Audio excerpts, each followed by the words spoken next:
भारतीय IT industry में ना आजकल सब कुछ ठीक नहीं चल रहा है। एक ऐसी नई टेक्नोलॉजी आ गई है जो पूरे के पूरे सेक्टर की नींव हिला रही है। तो चलिए आज इसी पर बात करते हैं और समझते हैं कि ये जो आर्टिफिशियल इंटेलिजेंस का नया रूप है, ये इस इंडस्ट्री के लिए असल में क्या मायने रखता है। 4 फरवरी 2026। देखिए, ये सिर्फ कैलेंडर की एक तारीख नहीं है।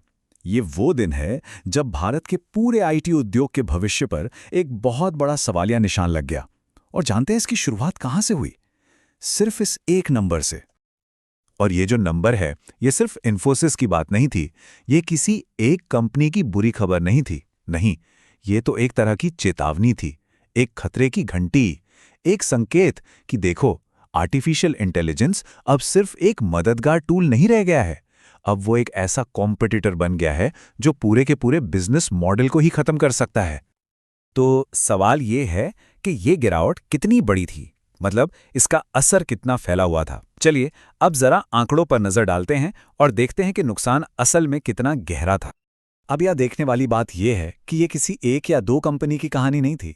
Infosys, TCS, HCL tech, Wipro, मतलब भारत के जितने भी बड़े बड़े टेक दिग्गज हैं, सब एक ही दिन में बुरी तरह गिरे। ये एक साफ साफ इशारा था कि जो इन्वेस्टर्स हैं वो इसे किसी एक कंपनी की प्रॉब्लम नहीं मान रहे, बल्कि पूरे सिस्टम के लिए एक बहुत बड़े खतरे के तौर पर देख रहे हैं। तो आखिर इस दहशत के पीछे था क्या? ऐसा क्या हो गया था उस दिन? कोई नया सॉफ्टवेयर अपडेट? नहीं। कोई बड़ी हैकिंग? वो भी नहीं। वजह थी दो बहुत ही पावरफुल नए एआई एजेंट्स की घोषणा। अब इसको ना ऐसे समझिए, ये कोई स्मार्ट स्प्रेडशीट या टूल नहीं है। ये एक तरह से डिजिटल कर्मचारी हैं, डिजिटल वर्कर्स। प्लांटियर का हाइव माइंड क्या करता है? वो पुराने बेकार सिस्टम से डेटा अपने आप मूव कर सकता है। और एंथ्रोपिक का क्लाउड कोवर्कर, वो मुश्किल से मुश्किल बिजनेस के काम संभाल सकता है। और मजे की बात यह है कि ये दोनों ही वो काम हैं जिनके लिए भारतीय आईटी कंपनियां दशकों से इंसानों को, यानी अपने एक्सपर्ट्स को हायर करती आई हैं। अच्छा, अब मन में एक सवाल आता है कि एआई के बारे में तो हम पहले भी सुनते आए हैं, है ना? तो इस बार ऐसा क्या अलग हो गया? इस बार इतनी घबराहट क्यों है? इसका जवाब छिपा है उस काम में जिसे अब ऑटोमेट किया जा रहा है। देखिए, बड़ी बड़ी कंपनियों में ना ये लेगेसी सिस्टम्स रीढ़ की हड्डी की तरह होते हैं, पुराने लेकिन बहुत जरूरी। और दशकों से इन्हीं सिस्टम्स को मेंटेन करना, इनको अपडेट करना भारतीय आईटी इंडस्ट्री के लिए सोने की खान जैसा रहा है। मतलब एक पक्का भरोसेमंद कमाई का सोर्स। और अब वही सोर्स, वही सोने की खान खतरे में है। और देखिए, यही है असल समस्या की जड़। आईटी सर्विसेज का पूरा बिजनेस मॉडल हमेशा से किस पर टिका था?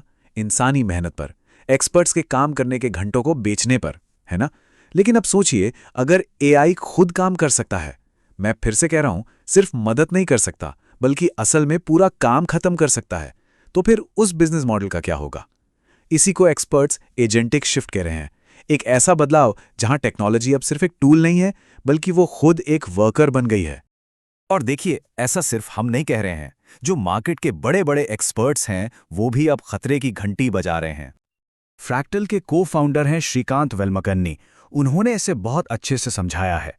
उनका कहना है कि कोई भी सर्विस जो अनस्ट्रक्चर्ड डेटा, मतलब ऐसा डेटा जिसका कोई फिक्स फॉर्मेट नहीं होता, जैसे कि ईमेल, वीडियो, फोन कॉल्स, इनको प्रोसेस करती है, उस पर बहुत ज्यादा दबाव आने वाला है। और सोचने वाली बात यह है कि भारतीय आईटी के काम का एक बहुत बड़ा हिस्सा यही तो है। और अब जरा इसका पैसों पर असर देखिए। जेफरीज का ये एनालिसिस है, हिस्टोरिकली आईटी सर्विस मार्केट 5% से ज्यादा की दर से बढ़ा है। लेकिन अब जो अनुमान लगाया जा रहा है वो ये है कि ये ग्रोथ घटकर सीधी सीधी आधी रह सकती है, यानी सिर्फ 1.5 से 3%। ये तो एक बहुत बड़ी मंदी का इशारा है। तो जेफरीज का ये जो एनालिसिस है वो एक 3 तरफा समस्या की ओर इशारा करता है। पहली बात, क्लाइंट्स खुद घबराए हुए हैं। वो किसी नई टेक्नोलॉजी पर पैसा लगाने से डर रहे हैं क्योंकि उन्हें लगता है कि कहीं वो कल पुरानी ना हो जाए। दूसरी बात, एआई सीधे सीधे कमाई को कम कर सकता है, शायद 2030 तक 20% तक। और तीसरी और सबसे बड़ी बात, क्लाइंट्स को पिछले कुछ सालों में टेक्नोलॉजी पर किए गए भारी भरकम खर्चों का कोई खास फायदा, मतलब रिटर्न ऑन इन्वेस्टमेंट, दिख नहीं रहा है। तो ये क्या है? ये अनिश्चितता, डर और निराशा का एक परफेक्ट स्टॉर्म है। और जानते हैं सबसे हैरान करने वाली बात क्या है? ये सब कुछ बहुत बहुत तेजी से हुआ है। यकीन करना भी मुश्किल है कि बस कुछ साल पहले ही एआई को लेकर जो पूरी बातचीत थी, उसका माहौल बिल्कुल ही अलग था। जरा इस टाइमलाइन को देखिए। 2022 की बात है जब चैट जीपीटी लॉन्च हुआ था। तब मार्केट का रिएक्शन कैसा था? मिला जुला सा। लोगों को लगा कि हाँ, ये कोई दिलचस्प नई चीज है। और अब 2026 में जैसे ही एजेंटिक एआई की घोषणा हुई, मार्केट में पूरी तरह से दहशत फैल गई। मतलब सिर्फ 3-4 साल के अंदर जिज्ञासा से सीधे डर तक का सफर। तो आखिर में ये सब हमें एक बहुत ही ज़रूरी सवाल पर लाकर खड़ा कर देता है। क्या ये जो हम देख रहे हैं ये सिर्फ बाजार का एक छोटा मोटा उतार चढ़ाव है, या फिर हम सच में एक अरबों डॉलर की इंडस्ट्री के एक बहुत बड़े बदलाव की शुरुआत देख रहे हैं? भारतीय आईटी सेक्टर का भविष्य शायद इसी पर निर्भर करेगा कि वो इस सवाल का जवाब कैसे देता है और कितनी जल्दी देता है।